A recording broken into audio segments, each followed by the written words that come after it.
arestado ang 5 estudyanteng edad 19 hanggang 25 na pinagkukunan umano ng sigarilyong tuklaw o black cigarette. Nakumpiska sa grupo ang synthetic cannabinoid na ginagamit daw sa paggawa ng tuklaw at dahilan ng pangingisay ayon sa PDEA. Nakunan din sila ng marijuana. Sinusubukan pa silang kukunan ng pahayag.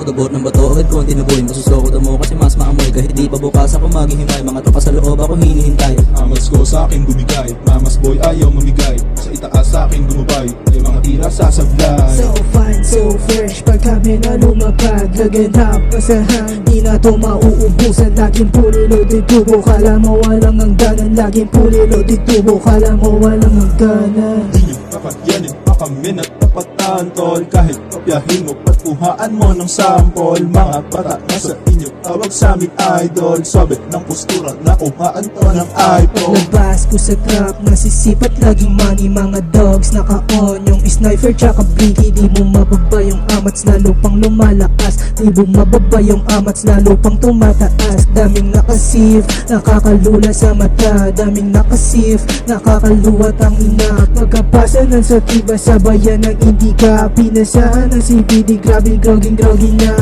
Teka pare, flow ko lang. Galing pa akong bago lang. Tira nakasentro lang. Bumi beso lang. Di na mabuhat yung backpack. Napasa ko na yung ziplock. Di na maawat, tigil na gigil. Bakit tumira, tigil na bigil?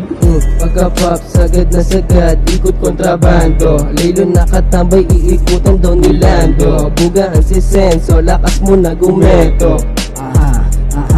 Lahat labag sa batas, tas yung amat malakas. Yung mga piling maangas, kala mo malalakas. Mainit sa mata pero walang mga bakas. Pagkakuwang mekaniko, lahat kayo kalas.